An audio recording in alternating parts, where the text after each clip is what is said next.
Hi hello வணக்கம் welcome back to my YouTube channel. This is Marlina. என்னோட previous வீடியோஸ்க்கு நீங்கள் கொடுத்த உங்களுடைய சப்போர்ட்டுக்கு நான் நன்றி சொல்ல கடமைப்பட்டிருக்கேன். எல்லா துதி கனமகிமையும் தேவன் ஒருவருக்கு மாத்திரமே. ஃபார் பெட்டர் எக்ஸ்பீரியன்ஸ் நீங்கள் ஹெட்ஃபோன்ஸ் யூஸ் பண்ணிக்கோங்க. ஏன்னா இந்த எபிரேய வார்த்தைகளுடைய உச்சரிப்புகள் வந்து கொஞ்சம் வித்தியாசமாக இருக்கும். அதனால் நீங்கள் அதை தெளிவாக கேட்குறதுக்கு நீங்கள் ஹெட்ஃபோன்ஸ் யூஸ் பண்ணிக்கோங்க. இந்த வீடியோ கொஞ்சம் நான் கடகடகடன் ஃபாஸ்ட்டாக பேசுகிற மாதிரி தான் இருக்கும். ஏன்னா இதில் ஷேர் பண்ண வேண்டிய இன்ஃபர்மேஷன் வந்து கொஞ்சம் அதிகமாக இருக்குது. ஸோ என்னால் முடிஞ்ச அளவு நான் ஃபாஸ்ட்டாக டைமை கன்ஸ்ட்ரைன் பண்ணி நான் கொடுக்க முயற்சி பண்ணுறேன். அதே சமயம் இந்த வீடியோவில் நம்ம முக்கியமான விஷயங்கள், நம்மளுடைய ஆவி, ஆத்துமா, சரீரம், இந்த காரியங்கள் குறித்து நம்ம வந்து சிந்திக்க போகிறோம். ஸோ அதனால நீங்கள் இந்த வீடியோ கொஞ்சம் டைம் எடுத்தாலும் நீங்கள் இதை மிஸ் பண்ணாமல் கடைசி வரைக்கும் பாருங்கள். ஏன்னா இந்த வீடியோட எண்டில் இந்த டைம் நம்ம ஸ்பெண்ட் பண்ணது ஒரு செல்ஃப் அவேர்னஸ்க்கு இருக்குது அப்படின்னு சொல்லி நீங்கள் ஃபீல் பண்ணக்கூடும். ஸோ இதுக்குண்டான ஞானத்தையும் நேரத்தையும் கடவுள் உங்களுக்கு கண்டிப்பாக தர்றதுக்கு நான் ப்ரே பண்ணிக்கிறேன்.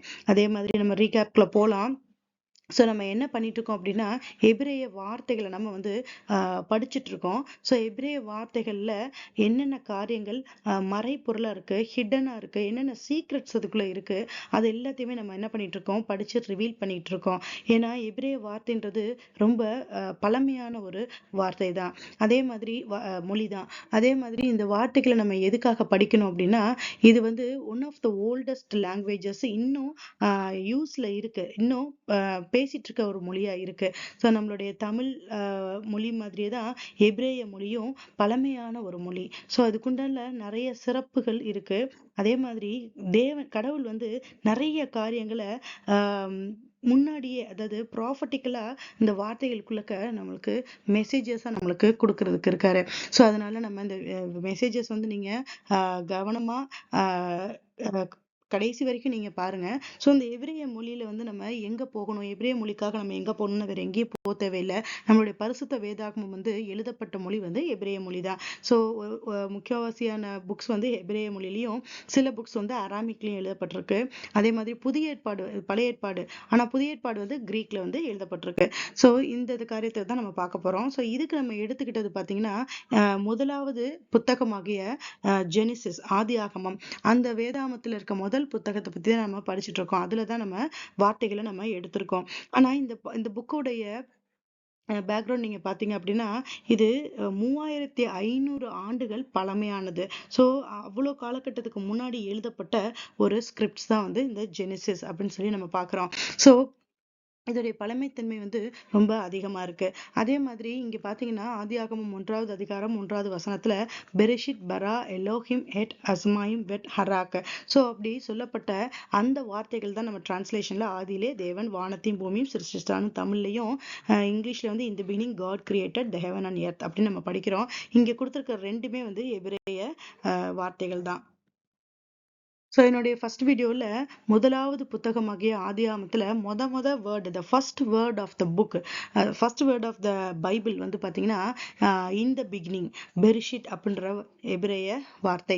ஸோ அந்த வார்த்தையை நம்ம டீகோட் பண்ணியிருப்போம். அதில் நிறைய விஷயங்களை கற்றுட்டு இருப்போம். அந்த காரியங்களை கொடுத்து சிந்திச்சிருப்போம். ஸோ இந்த வீடியோ நீங்கள் பார்க்காதவங்க நீங்கள் போய் மிஸ் பண்ணாமல் பாருங்கள்.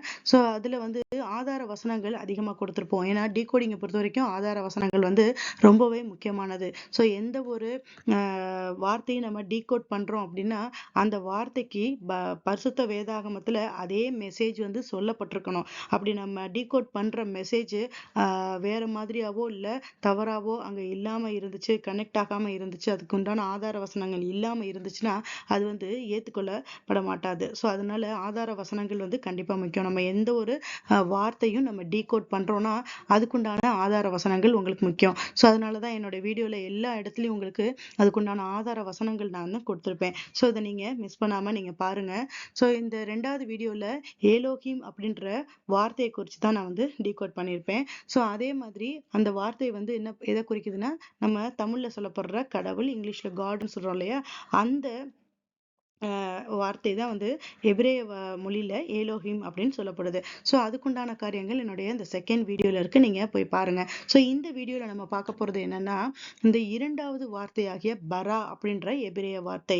ஸோ அந்த வார்த்தைக்குள்ள இருக்கிற மறைப்பொருள்கள் என்ன, அதுல இருக்க சீக்ரெட்ஸ் என்னன்னு நம்ம பார்க்க போறோம். ஏன்னா எந்த ஒரு வார்த்தையுமே என்ன நம்ம ஒரு ஸ்பெஷாலிட்டி பார்க்குறோம் அப்படின்னா, அந்த வார்த்தை கொடுக்கப்பட்ட இடம் வந்து முன்னாடி இருக்கும். ஆனா அந்த வார்த்தைக்குள்ள இருக்க ஒரு மெசேஜ் பார்த்தீங்கன்னா அது பின்னாடி நடந்திருக்கும். ஸோ இது ரெண்டையும் கனெக்ட் பண்ற மாதிரி தான் இந்த வார்த்தைகள் வந்து நம்ம பரிசுத்த வேதாகமத்துல கொடுக்கப்பட்டிருக்கு. ஸோ இப்போ இந்த பரா அப்படின்ற வார்த்தைக்குள்ள பார்த்தீங்கன்னா 3 எழுத்துக்கள் இருக்கு. Bet, resh and aleph. இந்த 3 எழுத்துக்களும் சேர்ந்தது தான் பரா. ஸோ இங்க உங்களுக்கு அந்த இதை கொடுத்துருக்கேன், அதுக்கு உண்டான உச்சரிப்பு எப்படி சொல்லணும்ன்ற சொல்லியிருக்கேன். ஸோ அந்த பரா அப்படின்னு பார்த்தீங்கன்னா அது வந்து கிரியேட்டடை குறிக்கும். ஸோ இங்கிலீஷ்ல டிரான்ஸ்லேஷன்ல, அதே மாதிரி தமிழ்ல சிருஷ்டித்தார் அப்படின்னு சொல்லப்படுது. அப்ப இந்த சிருஷ்டித்தார் அப்படின்னா யாரோ ஒரு நபரை தானே குறிக்குது. ஸோ அந்த நபரை தான் இங்க பார்க்க போறோம். இதுல ஒரு அதிசயமான காரியம் என்னன்னா, நம்ம முதலாவது வார்த்தையாகிய பெரிஷிட் அப்படின்ற வார்த்தைக்குள்ளே நம்ம யாரை பார்த்தோம், அங்க ஒரு நபரை குறிச்சு பார்த்தோம், அங்க வந்து காடை பத்தி பார்த்தோம். அதே மாதிரி இந்த பைபிள்லயே இரண்டாவது வார்த்தையாகிய பரா அப்படின்ற வார்த்தைக்குள்ளேயும் ஒரு நபர் ஒளிஞ்சிட்டு இருக்காரு. அந்த நபரை குறிச்சு தான் நம்ம பார்க்க போறோம். இப்போ நம்ம அந்த பரா அப்படின்றத டீகோட் பண்ணியிருக்கோம். எப்படி டீகோட் பண்ணிருக்கோம்னா, ஒவ்வொரு எழுத்துக்களுக்கும் உண்டான அர்த்தத்தை கொண்டு. அப்ப பெட்ன்றதுக்கு பிரபஞ்சம், உலகம் முழுவதும் அப்படின்னு ஒரு பொருள் கொள்ளுது. அதே மாதிரி ரேஷ்ன்ற வார்த்தைக்கு த ஹையஸ்ட் பர்சன் வந்து குறிக்குது. ஸோ அதை வந்து மிக உயர்ந்த அப்படின்றத நம்ம எடுத்திருக்கோம். அதே மாதிரி ஆலிஃப் வந்து பாத்தீங்கன்னா, ஏற்கனவே நம்ம ஆலிஃப கடவுள்னு பார்த்திருக்கோம், காடுன்னு பார்த்திருக்கோம், கிரியேட்டர்னு பார்த்திருக்கோம். இங்க நம்ம பார்க்க போறது லார்ட், கர்த்தர் அப்படின்றத பார்க்க போறோம். ஸோ இதுக்குண்டான டிஃபரன்ஸ் என்ன அப்படின்றத நம்ம படிக்க போறோம். இப்ப நம்ம டீகோட் பண்ணியாச்சு, நம்மளுக்கு ஒரு மெசேஜ் வந்து நம்மளுக்கு கிடைச்சிருக்கு. ஸோ இந்த மெசேஜ் நம்ம என்ன பண்ணணும், நெக்ஸ்ட் ஸ்டெப் அதுக்குண்டான ஆதார வசனங்களை நம்ம தேடி போகணும். இந்த பரா அப்படின்ற வார்த்தையை நம்ம டீகோட் பண்ணப்ப நம்மளுக்கு கிடைச்ச மெசேஜ், பிரபஞ்சம், உலகம் முழுவதும் உயர்ந்தவர் கர்த்தர். இதுக்குண்டான சப்போர்ட்டிங் ஸ்டேட்மெண்ட்ஸ் பார்த்தீங்கன்னா, சங்கீதம் 97:9, சங்கீதம் 99:2, சங்கீதம் 113:4, ஏசாயா 33:5. ஸோ இந்த வசனங்கள் வந்து எதை வந்து நம்மளுக்கு உறுதிப்படுத்துது அப்படின்னா, நம்மளுடைய டீகோட் பண்ண அந்த மெசேஜ். ஸோ அப்ப அங்க கர்த்தர்னு சொல்லப்படுறவர் தான் எல்லாவற்றுக்கும் மேல உயர்ந்தவர்னு சொல்லி பார்க்கிறோம். இந்த வசனங்கள்ல ஒரு முக்கியமான ஒரு விஷயத்த நோட்டீஸ் பண்ணீங்கன்னா, இந்த இடத்துல எந்த இடத்துலயும் காட்ன்னு கொடுக்கப்படல. இந்த ஆதார வசனங்கள் எல்லா இடத்துலயும் என்னதான் வந்திருக்கு, லார்டுன்னு வந்திருக்கு. அப்ப இந்த லார்டை குறிச்சு தான் நம்ம சிந்திக்க போறோம். இந்த லார்டும் எப்படி நம்ம ஆவி, ஆத்மா, சரீரம் எல்லாம் எப்படி கனெக்ட் ஆக போகுது அப்படின்ற விஷயத்தை தான் நம்ம இந்த வீடியோல பார்க்க போறோம். கண்டிப்பா அது இன்ட்ரெஸ்டிங்கா இருக்கும், நீங்க மிஸ் பண்ணாம கடைசி வரைக்கும் பாருங்க. இப்ப இங்க ஒரு புரிதலுக்காக இந்த டிஃபரன்ஸ் நான் கொடுத்திருக்கேன். So God and lord. So காட்ன்ற வேர்டு யாரை தான் குறிக்கும், இந்த கிரியேட்டர் தான் குறிக்கும். அவரை தவிர வேற யாருக்குமே நம்ம இந்த காட்ன்ற வார்த்தையை யூஸ் பண்ண முடியாது.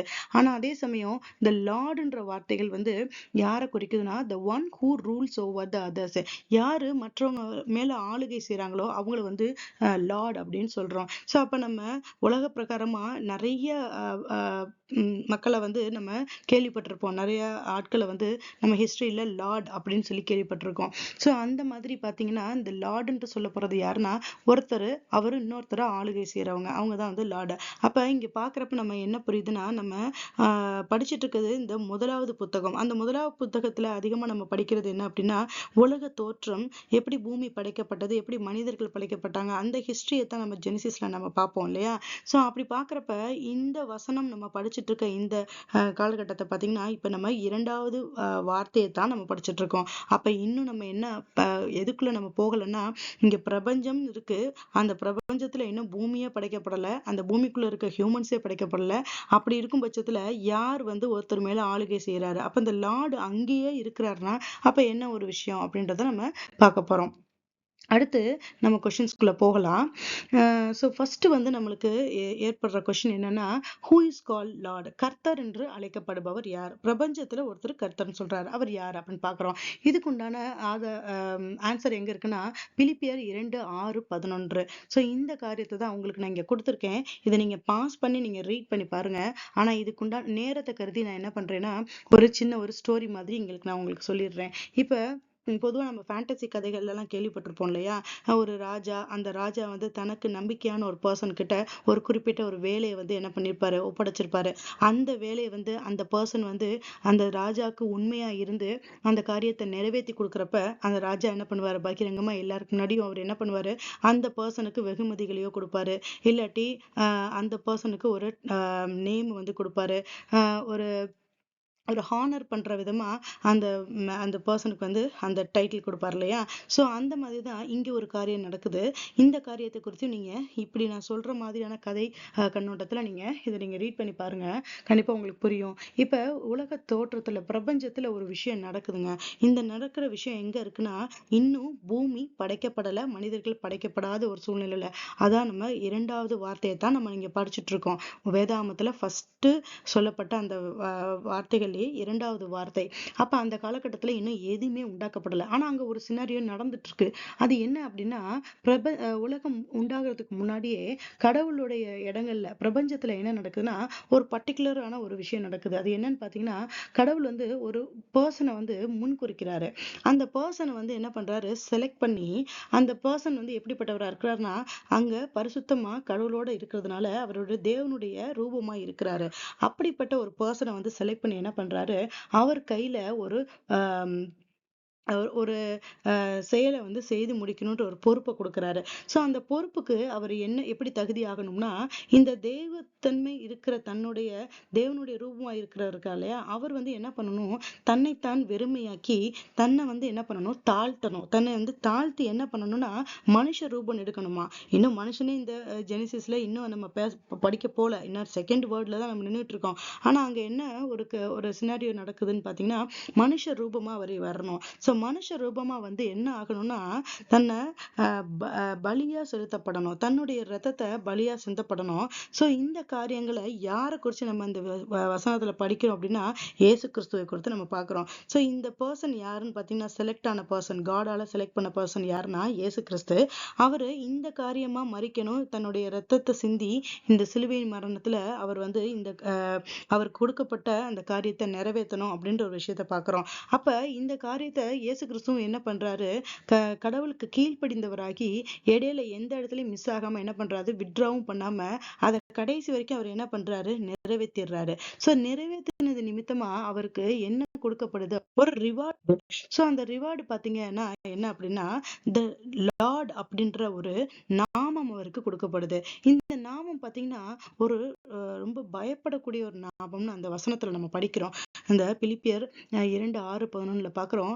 இந்த நாமம் எப்படிப்பட்டதா இருக்குன்னா, எல்லாரும் இந்த நாமத்தை கேட்டா என்ன பண்ணணும், நீல் டவுன் பண்ணணும். அவ்வளோ தூரம் ஒரு பயபக்திக்குண்டான ஒரு நாமம். அது அந்த லார்ட் அப்படின்ற ஒரு நாமம்.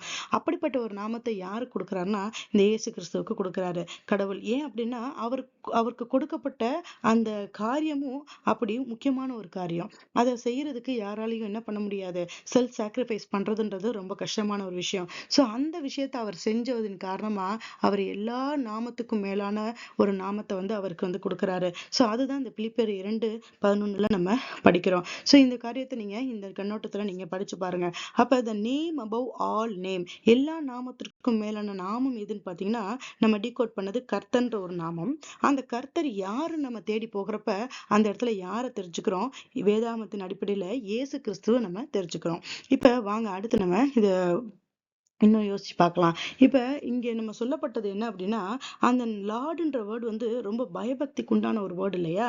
அதை சொன்னாலே எல்லாரும் நீல் டவுன் பண்ணணும் அப்படின்ற மாதிரி அந்த வசனத்துல நம்ம படிக்கிறோம். எல்லா முழங்கால் யாவும் அந்த இதுக்கு வந்து முழங்கும். அப்படி பாக்குறப்ப can a man say that Jesus is Lord?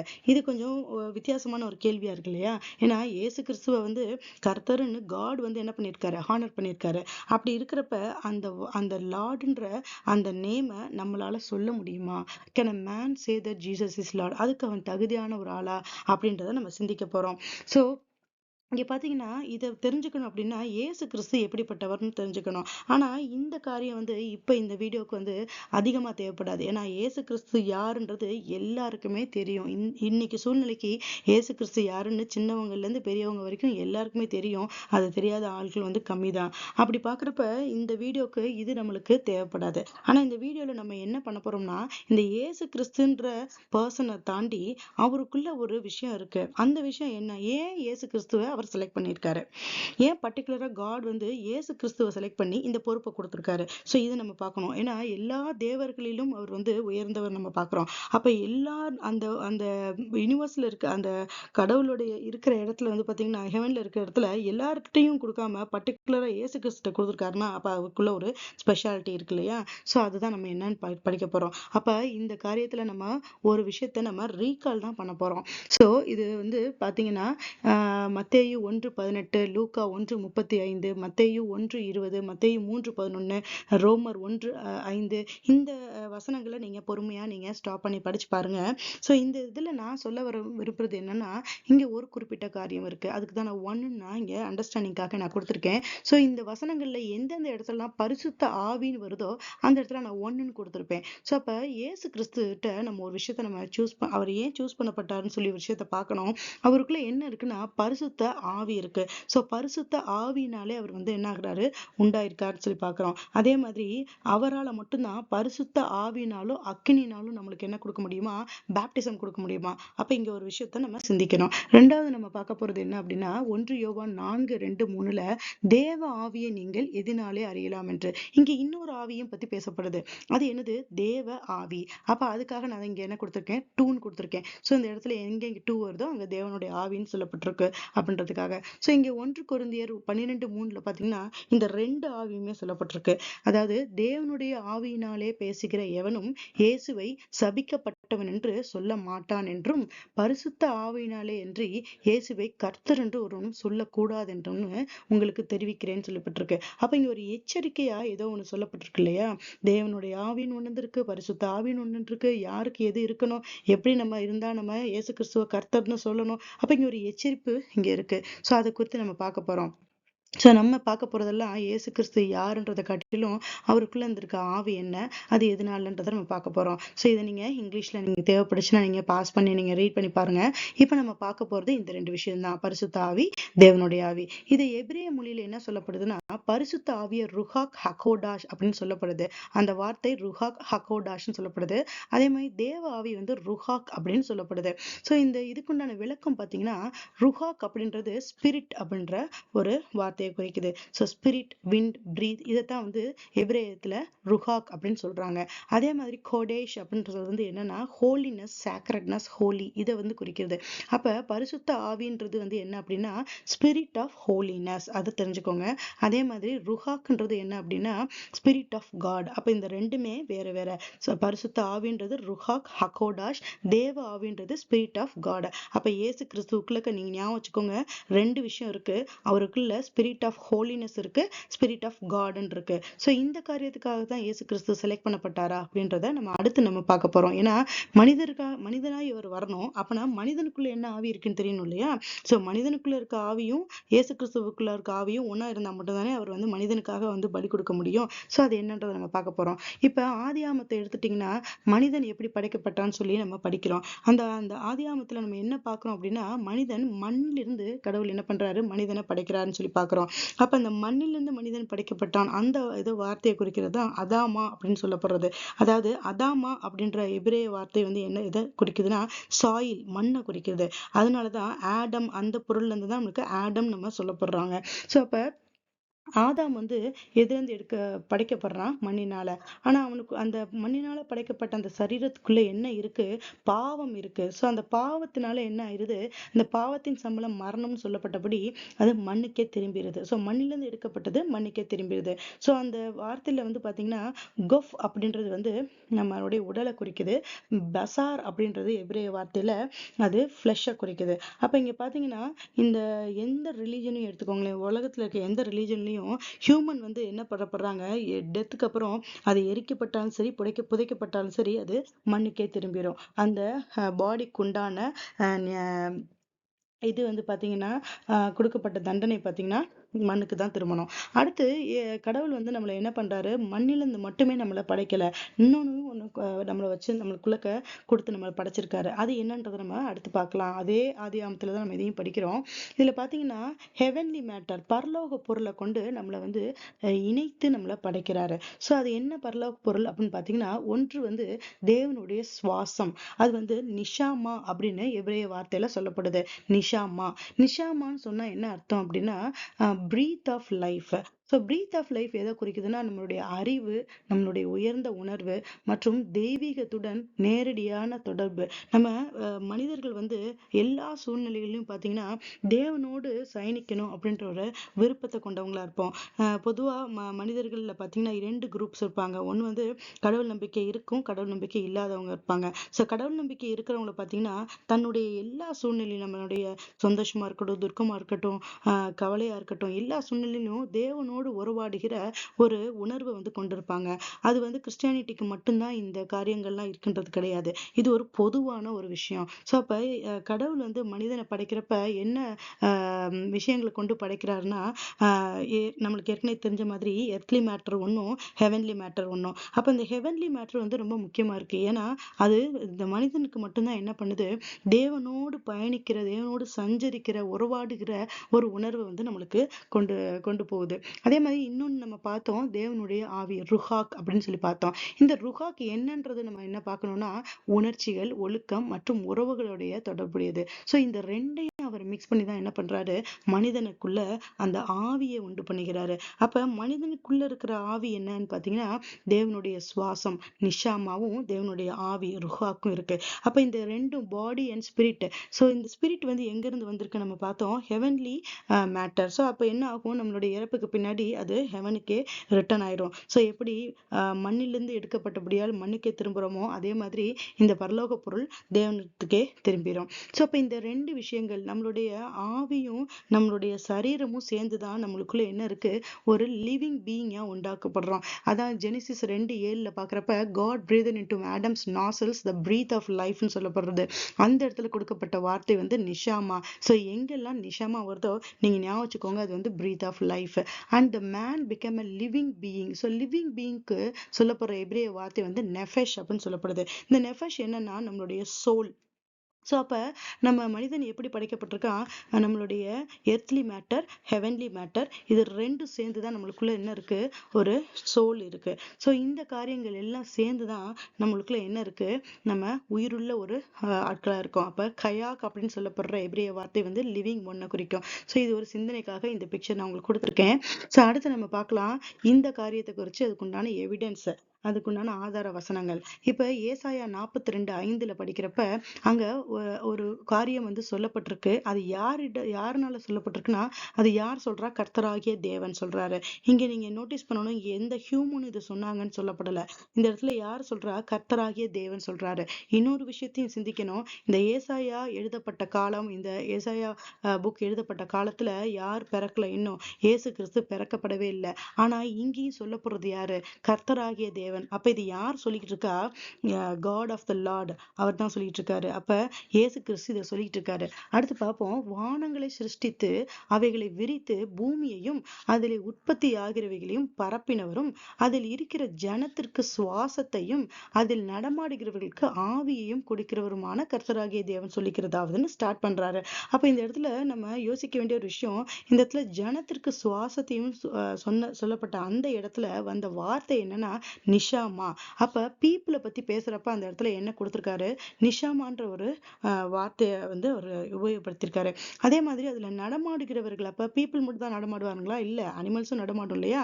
அப்ப நடமாடுகிறவர்களுக்குன்னு பொதுவா சொல்றப்ப அந்த இடத்துல ருஹாக் வந்து சொல்லப்பட்டிருக்கு. அப்ப நம்ம மனிதனுக்குள்ள என்ன இருக்கு, நம்ம ரெண்டாவது நம்ம பாக்குறோம், தேவனுடைய சுவாசமும் தேவனுடைய ஆவியும் இருக்கு. அதே மாதிரி மிருகங்களுக்குள்ள என்ன இருக்கு, தேவனுடைய ஆவி இருக்கு. அதனாலதான் எல்லா ஜீவ சுவாசம், மாம்சமான ஜீவ சுவாசம் உள்ள யாவும் தேவனை வந்து என்ன பண்ணும், துதிக்கும்னு சொல்லப்பட்டிருக்கு.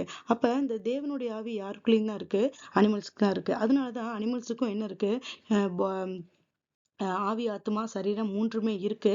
அதுவும் என்ன பண்ணும், தேவனுக்கு கீழ்ப்படிந்து எல்லா விஷயங்களையும் செய்யும். அதே மாதிரி இது இன்னொரு ஆதார வசனத்தோட நம்ம பார்ப்போம். யோபு எழுதின புத்தகத்துல 32வது அதிகாரத்துல 8வது வசனத்துல என்ன சொல்லப்பட்டிருக்கு அப்படின்னா, ஆனாலும் மனுஷரில் ஒரு ஆவி உண்டு. அந்த இடத்துல ருஹாக் வந்திருக்கு. சர்வ வல்லவருடைய சுவாசமே அவர்களை உணர்வு உள்ளவர்களாக்கும் சொல்லியிருக்கு. இங்க ஒரு பியூட்டிஃபுல்லான விஷயம் என்ன அப்படின்னா, நம்ம செகண்ட் வேர்டை டிகோட் பண்ணிட்டு இருக்கோம். ஃபர்ஸ்ட் வேர்டை டிகோட் பண்றப்ப அங்க என்ன பார்த்தோம்னா, பிரபஞ்சத்துல ஒரு நபர் அவர் சர்வ வல்லமை உள்ளவர்னு பார்த்தோம். அப்ப சர்வ வல்லமை உள்ளன்னு பார்த்தது வந்து எல்ஷடாயை பார்த்தோம் இல்லையா. அதுக்கு அடுத்த வசனமே, அடுத்த வார்த்தையே பார்த்தீங்கன்னா, வசனம் கிடையாது, வார்த்தையே பார்த்தீங்கன்னா சர்வ வல்லவருடைய சுவாசத்தை குறிச்சு நம்ம இங்க பார்த்துட்டு இருக்கோம். அப்ப எவ்வளவு பியூட்டிஃபுல்லா இருக்கு பாருங்க. அடுத்து இந்த காரியத்துல உணர்வுள்ளவர்களாக்கும் அப்படின்னா என்ன அப்படின்னா, இதை நான் ஏற்கனவே சொன்னதுதான். அதாவது தேவனை நோக்கி பயணிக்கக்கூடிய ஒரு உணர்வு, தேவனோடு சஞ்சரிக்கக்கூடிய ஒரு உணர்வு. அது வந்து எங்க பாக்குறோம், ஹியூமன்ஸ்குள்ள இருக்கு. அதுதான் இங்க சொல்லப்படுது.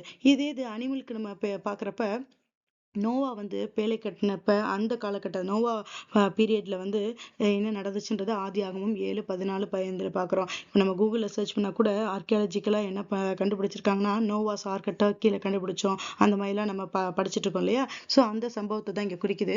சோ அந்த இடத்துல என்ன நடக்குதுன்னா, எல்லா பூமியில இருக்க எல்லா மிருகங்களும் தேவனுக்கு கீழ்ப்படிந்து என்ன பண்ணுது, நோவாவுடைய ஆர்க்குள்ள ஜோடு ஜோடா வருதுன்ற கான்செப்ட் தான் இங்க.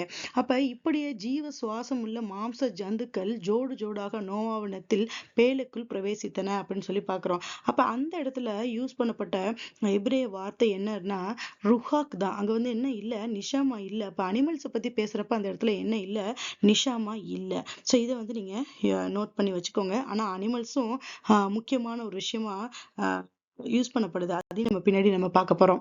அப்ப இதுல ஒரு விஷயத்த நம்ம சிந்திக்க போறோம். என்ன அப்படின்னு பாத்தீங்கன்னா, இப்போ ஒரு அனிமல் இருக்கு. அந்த அனிமல் வந்து இறந்துருதுன்னு வச்சுக்கோங்களேன். அதோடைய பாடிக்குள்ள என்ன இருக்குன்னா, ஒரு அனிமல் இன்னொரு அனிமலுக்கு விரோதமா வந்து செயல்பட்டு இருக்கும் இல்லையா. அப்ப அதுக்குண்டான சின்னம் அங்க இருக்கும்.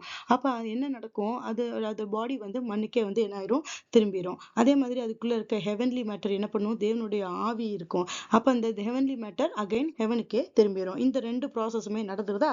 அடுத்து பாத்தீங்கன்னா அதோடைய சோல் பாத்தீங்கன்னா, அது சோலுக்கு என்ன இல்ல, அதுக்கு இது சின் இல்ல. ஏன் இல்ல அப்படின்னா, அதுக்கு என்ன இல்ல, தேவனுடைய சுவாசம் இல்ல. அப்ப தேவனோடு வழிநடத்தி தேவனுடைய கோட்பாடுகளுக்கு அது கொண்டு போய் சேர்க்கிறது, தேவனுடைய விருப்பத்துக்கு அகைன்ஸ்ட் அது என்ன ஆகாது, செய்யாது. அது தேவனுக்கு கீழ்ப்படிந்து மட்டும்தான் இருக்கும். ஏன்னா தேவனுடைய ஆவி மட்டும்தான் அதுக்கு இருக்கு. சோ அப்படி பாக்குறப்ப அதுக்குண்டான விஷயங்கள்ல சின் இல்லாதனால அது என்ன ஆயிரும், அது ஹெவனுக்கு போயிரும். ஆனா இங்கதான் நம்ம ஞாபகம் வச்சுக்க வேண்டிய ஒரு விஷயம். இதை நீங்க சிந்திச்சுக்கோங்க. இதை பின்னாடி இந்த அடுத்த ஸ்லைட்ல சொல்லுவேன். இந்த அனிமல்ஸ் வந்து மனிதனுக்கு பதிலாக யூஸ் பண்ணப்படுது. ஸோ அடுத்து பார்த்தீங்கன்னா நம்ம ஹியூமனுக்கு வருவோம். அங்க அனிமல்ஸ்க்கு எல்லா ப்ராசஸும் டிக் ஆயிடுச்சு. பட் ஹியூமனுக்கு பார்த்தீங்கன்னா அங்க கயாக் அப்படின்னு சொல்லப்படுற லிவிங் ஒன். இதை நம்ம இறந்ததுக்கு அப்புறம் அந்த சொல்லப்படுற வார்த்தை வந்து மெட் அப்படின்னு சொல்லப்படுது. ஸோ இறந்த உடலுக்கு.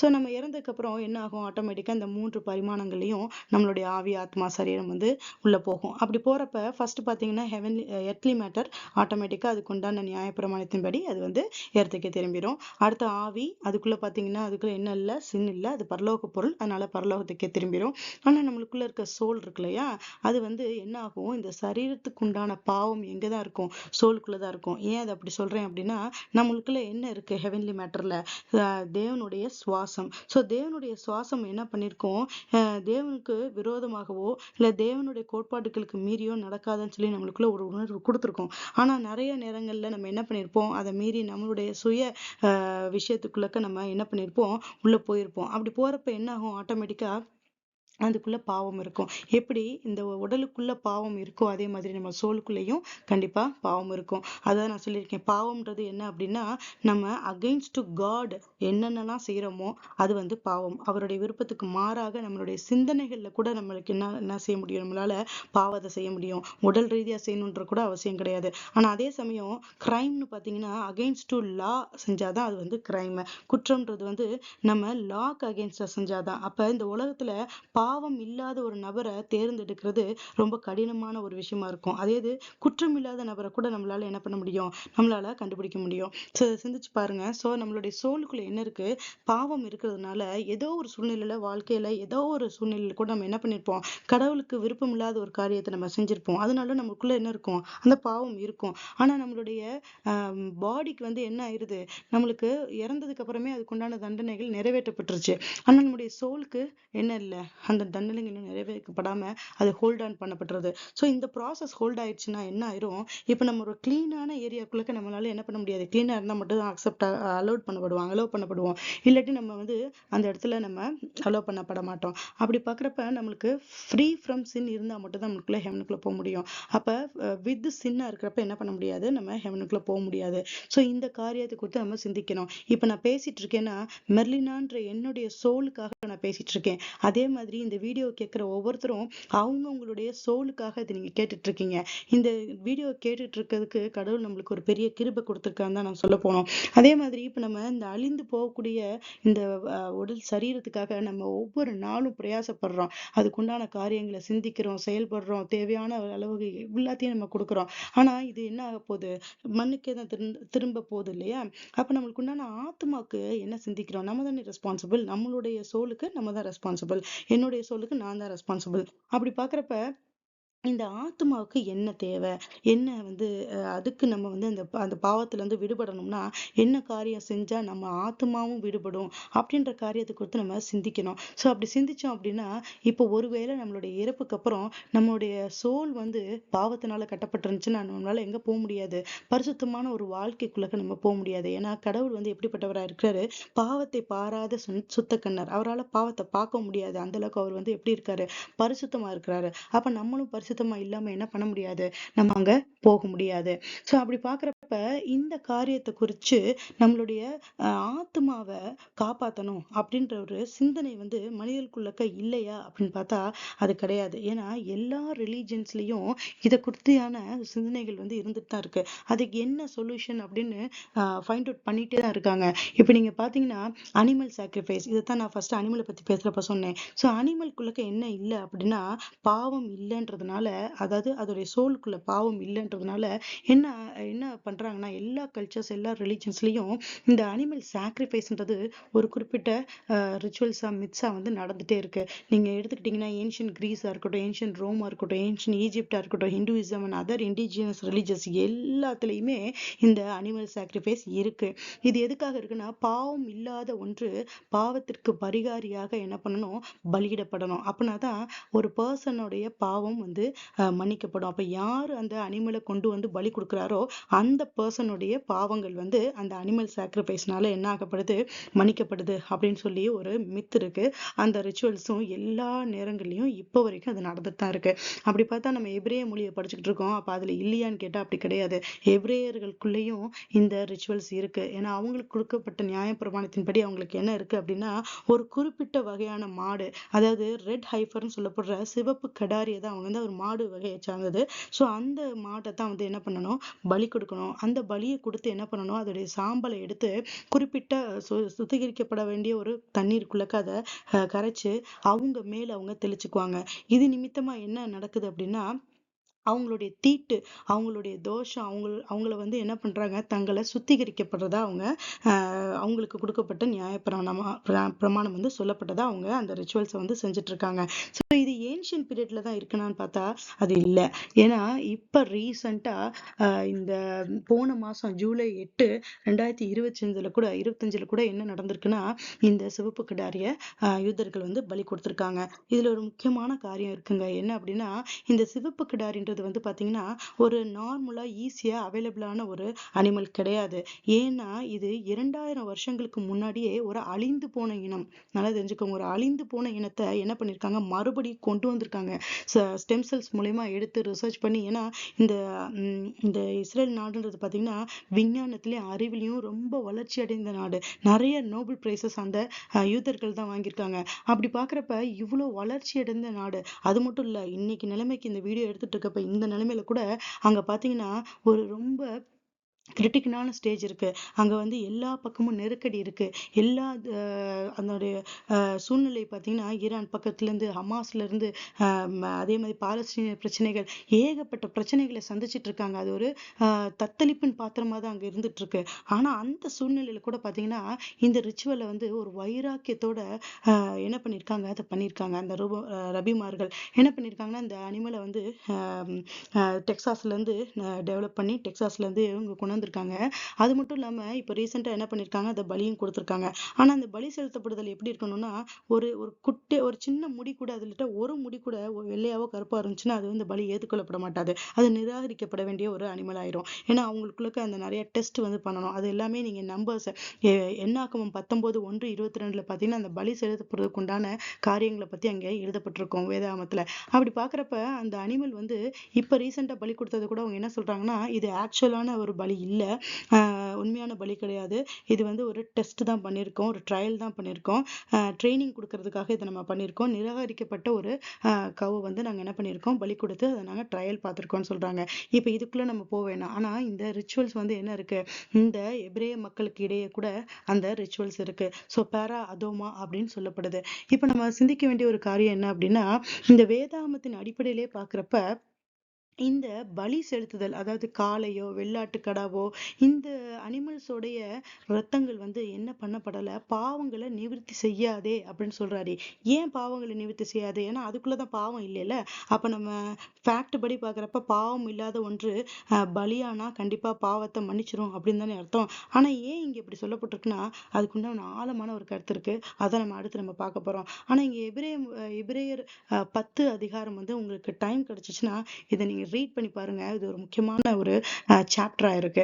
சோ இப்ப இந்த இடத்துல நம்ம சொல்லப்படுறது என்ன அப்படின்னா, இனி பாவத்து நிமித்தம் பலி செலுத்தப்படுவதில்லை அப்படின்னு சொல்லி எபிரேயர் எழுதின நிருபத்துல 10:18 நம்ம படிக்கிறோம். சோ அப்ப இங்க என்ன சொல்லப்படுதுன்னா, தேவையில்லை, அனிமல் சாக்ரிஃபைஸ் இங்க என்ன பண்ண தேவையில்லை, கொடுக்க தேவையில்லை அப்படின்னு சொல்லி சொல்லப்படுது. ஏன் அப்படின்றத நம்ம இங்க பார்க்க போறோம். ஏன்னா அந்த அனிமல் சாக்ரிஃபைஸ்க்கு பதிலா தானே வந்து இயேசு கிறிஸ்து இறந்திருக்காரு. ஏன்னா அதுதான் நம்ம ஃபர்ஸ்டே பார்த்தோம். லார்டுன்ற நேம் எதுக்காக கொடுக்கப்பட்டுச்சுன்னு பார்த்தோம். அவர் கையில ஒரு பொறுப்பு ஒப்படைக்கப்பட்டிருக்கு. அந்த பொறுப்பின் அடிப்படையில என்ன பண்ணிருக்காரு, அவர் தன்னையே வந்து பலியா கொடுத்து ரத்த சிந்தி மறிச்சிட்டார் இல்லையா. சோ அதுதான் இங்க கொடுக்கப்பட்டிருக்கு. அப்ப பாவமோ குற்றம் இல்லாத ஒன்று மறிக்கப்படணும் அப்படின்னு ஒரு ஒரு கோட்பாடு இருந்துச்சுன்னா, அதுக்கு நிகரா யார் பலியிட்டு இருக்காரு, தேவனாகிய இயேசு கிறிஸ்து வந்து மறிச்சிருக்காரு. இங்க யோவான் 8:46 பாத்தீங்கன்னா, என்னிடத்தில் பாவம் உண்டென்று உங்களால் சொல்ல முடியுமான்னு சொல்லி கேக்குறாங்க. ஏன் அப்படின்னா, அவருக்குள்ள நம்ம என்ன ஆவி இருக்குன்னு பார்த்தோம். அடிஷனலா பரிசுத்த ஆவின்னு இருக்கு. அவருக்குள்ளக்க என்ன ஆவி இருக்கு, இந்த பிரீத் ஆஃப் லைஃபும் இருக்கு. அதாவது நிஷாமாவும் இருக்கு. அதே மாதிரி ஸ்பிரிட் ஆஃப் காடும் இருக்கு. தேவ ஆவியும் இருக்கு. ருஹாக்கும் இருக்கு. அதே சமயம் அடிஷனலா என்ன இருக்கு, அங்க பரிசுத்த ஆவி இருக்கு. ருஹாக் ஹகோடாஷும் அவருக்குள்ள இருக்கு. சோ அவருக்குள்ள என்ன இல்ல, பாவம் இல்லை. அதே மாதிரி அவரு இந்த அனிமல்ஸ் எல்லாம் எங்க பலி கொடுக்க போனோம்னா, பாளையத்துக்கு வெளியே தான் பலி கொடுப்பாங்க இல்லையா. அப்ப அவரும் எங்கதான் இருக்காரு, பாளையத்துக்கு வெளியே தான் பலி கொடுக்கப்பட்டிருக்காரு. அதே மாதிரி அவருக்குள்ள பாவம் இல்லாதனால பிறருடைய பாவத்திற்காக தம் மீது அந்த பாவத்தை ஏற்றுக்கொண்டு பலியாகணும் இல்லையா. சோ 2 கொரிந்தியர்ல பாக்குறோம், அவர்கிட்ட பாவம் இல்லாத இருந்தும் அவர் நம்மளுக்காக என்ன ஆயிருக்காரு, பாவமாய் வந்து தன்னை வந்து ஏற்றுக்கொண்டிருக்காரு. அதே மாதிரி பாத்தீங்கன்னா, இந்த சாம்பல் கலந்த நீரை தெளிக்கிற நிமித்தமா நம்ம சுத்திகரிக்கப்படுவோம் இல்லையா. சோ இங்க பாத்தீங்கன்னா 1 பேதுரு 1:2 பாக்குறப்ப பரிசுத்த ஆவியினாலே கீழ்ப்படிதலுக்கு எதுக்கு தேவன் கொடுத்த அந்த கடமையை வந்து அவர் கீழ்ப்படிதல் நிமித்தமா என்ன பண்ணியிருக்காரு, இயேசு கிறிஸ்து தன்னுடைய ரத்தத்தை கொடுத்து அது நிமித்தமா, அது தெளிக்கப்படுறது நிமித்தமா நம்ம என்ன ஆகுறோம், நம்ம பாவத்துல இருந்து விடுபடுறோம். சோ இந்த காரியத்தை குறிச்சு இங்க நான் இங்க கொடுத்திருக்கேன், நீங்க ரீட் பண்ணி பாருங்க. சோ நேரத்தின் நிமித்தமா நான் வந்து அடுத்து நான் பாஸ் பண்ணி அடுத்து நான் போயிடுறேன். நீங்க நீங்க நிதானமா நீங்க படிச்சு பாருங்க. ஸோ இங்க இங்கிலீஷ்லயும் நான் உங்களுக்கு கொடுத்துருக்கேன். ஸோ அப்ப நம்ம என்ன பார்த்துட்டு இருக்கோம், இந்த பரா அப்படின்ற ஒரு வார்த்தையை குறித்து தான் நம்ம என்ன பண்ணிட்டு இருக்கோம், டீகோட் பண்ணிட்டு இருக்கோம். அதுல வந்தது ஒரு லார்டுன்ற ஒரு வேர்டு. அப்ப அந்த லார்டு யாரு அப்படின்னு சொல்லி நம்ம பார்க்க போனப்பதான் அது யாருன்னு குறிக்குது, இயேசு கிறிஸ்து குறிக்குது. ஏன் லார்டுன்னு சொல்லி கடவுளுக்கு அந்த நாமத்தை வந்து கர்த்தர் வந்து கடவுள் வந்து கொடுக்குறாரு அப்படின்னு பார்த்தோம் அப்படின்னா, அது அவருக்கு கொடுக்கப்பட்ட செயலை அவர் வந்து நிறைவேற்றுறதுனால அந்த நேம் வந்து அவருக்கு கொடுக்கப்பட்டிருக்கு அப்படின்னு சொல்லி நம்ம பார்த்தோம். அப்ப இங்க யோசிக்கணும். இப்ப ஆடம் அண்ட் ஈவ், அதாவது மனிதன் வந்து பாவத்துக்குள்ள போனான் இல்லையா? அப்ப அவன் நியாயமா என்ன நடந்திருக்கணும் அப்படின்னா, ஒரு ஹியூமன் சாக்ரிஃபைஸ் நடந்திருக்கணும். பாவத்திற்கு பதிலாக பாவம் இல்லாத ஒரு நபர் வந்து என்ன ஆயிருக்கணும்? பலியா செலுத்தப்பட்டிருக்கணும். ஆனா இங்க பாத்தீங்கன்னா, தொடர்ந்து நம்ம ஆதியாகமத்துல படிக்கிறப்ப, ஆபிரகாம் வந்து தன்னுடைய மகனாகிய ஈசாக்க வந்து பலி கொடுக்க போறப்ப என்ன பண்ணிடுறாரு? கடவுள் வந்து அதை ஸ்டாப் பண்ணிடுறாரு. ஏன் அதை ஸ்டாப் பண்ணாரு? ஏன்னா அந்த நேரத்துல அவன் ஈசாக்கு பலி கொடுக்கப்பட்டிருந்தாருன்னா என்ன ஆயிருக்கும்? ஏதோ ஒரு மாறுதல் அமைஞ்சிருக்கும் இல்லையா? ஏன்னா மனிதனுக்குள்ளக்க என்ன இருக்கு? பாவம் இருக்கு. அப்ப ஈசாக்கு பாவம் இல்லாத ஒரு நபரா இருந்தா மட்டும்தான் என்ன பண்ணிக்க முடியும்? அங்க பலியாய் செலுத்தப்பட்டிருக்கணும். அப்ப அங்க பாவம் அவருக்குள்ள இருந்திருந்துச்சுன்னா கண்டிப்பா என்ன பண்ண முடியாது? அவர் பலியாக செலுத்தப்பட்டிருக்க முடியாது. சோ அப்படி பாக்குறப்ப அதுக்கப்புறம் என்ன பண்றாரு? ஒரு புதிய உடன்படிக்கையை வந்து அவர் வந்து காட் வந்து மனிதனோட வந்து செய்யறாரு, ஆபிரகாமோட செய்யறாரு. சோ ஆபிரகாமோட செஞ்சு என்ன பண்றாருன்னா, பரிசுத்த ஆவியினால வந்து என்ன பண்றாரு? கன்னி மரியாள் இடத்துல இருந்து என்ன பண்றாரு? அவதரித்து மனிதனாகிறாரு. அப்ப அவருக்குள்ள இருக்க பரிசுத்த தன்மையும் அவருக்குள்ளதான் இருக்கு. மனிதனுக்கு தேவையான 2 விஷயங்கள், நிஷாமாவும் அவருக்குள்ளதான் இருக்கு, ருஹாக்கும் அவருக்குள்ளதான் இருக்கு. அப்ப ஜீசஸ் வந்து குரூசிபிகேஷன் நடக்கிறப்ப அங்க வந்து என்ன பண்ணிடுறாரு? ஹியூமன் சாக்ரிஃபைசஸ கடவுள் வந்து அலோவ் பண்ணிடுறாரு. ஏன் அப்படின்னா, இந்த ஐசக்குக்கு பதிலா யார் தான் இங்க மறிக்கப்படணும்? இயேசு கிறிஸ்து தான் மறிக்கப்படணும். ஆனா அதுக்கு பதிலா ஐசக் மறிக்கப்பட்டிருந்தா என்ன ஆயிரும்? அந்த பாவ ஆத்மாவே பலியிடப்பட்டிருந்துச்சுன்னா பாவங்கள் என்ன ஆயிருக்காது? நிவர்த்தி செய்யப்பட மாட்டிருக்காது. சோ அதுக்காக தான் இங்க புரிதலுக்காக அவங்க சொல்லியிருக்கேன். சோ இயேசு கிறிஸ்துவுக்குள்ளக்க என்ன இருக்குன்னு நம்ம பாக்குறோம். 3 விஷயங்களும் அடங்கி இருக்கு. ருஹாக்கு ஹகோடாஷும் இருக்கு, நிஷாமாவும் இருக்கு, ருஹாக்கும் இருக்கு. ஆனா மனிதர்களுக்குள்ள என்ன இல்ல? ஆஹ் பரிசுத்த ஆவி இல்ல. அது வந்து நிஷாமா இருக்கு, அதே மாதிரி ருஹாக் இருக்கு. அதே மாதிரி அனிமல்ஸ்குள்ள என்ன இல்ல? நிஷாமாவும் இல்ல, ருஹாக் ஹகோடாஷும் இல்ல. அதனாலதான் அனிமல் சாக்ரிஃபைஸ் வந்து என்ன பண்ணப்பட மாட்டாது? ஏத்துக்கொள்ளப்பட மாட்டாது. அதே மாதிரி ஹியூமன் சாக்ரிஃபைஸும் என்ன பண்ணப்பட மாட்டாது? ஏத்துக்கொள்ளப்பட மாட்டாது. ஆனா ஹியூமனாவே வந்து தேவனுடைய சாக்ரிஃபைஸ் வந்து கண்டிப்பா என்ன பண்ணப்படும்? ஏத்துக்கொள்ளப்படும். ஏன்னா பரிசுத்தம் இல்லாத எந்த ஒரு பலியும் ஏற்றுக்கொள்ளப்பட மாட்டாது. அப்ப பாவம் இல்லாத ஒன்றுதான் பாவத்துக்காக மறிக்கணும். அப்ப பாவம் இல்லாத நபராக யார் தான் வர முடியும்? கடவுளாக தான் வர முடியும். அதனாலதான் ஆதியாகமத்துல நம்ம படிக்கிறப்ப ஆபிரகாம் வந்து ஈசாக்க பலி கொடுக்க போறப்ப அங்க ஸ்டாப் பண்ணிட்டு என்ன பண்றாரு? அதன் அடையாளமாக ஒரு அனிமலை வந்து அங்க இருக்க ஒரு ஆடை வந்து என்ன பண்றாரு?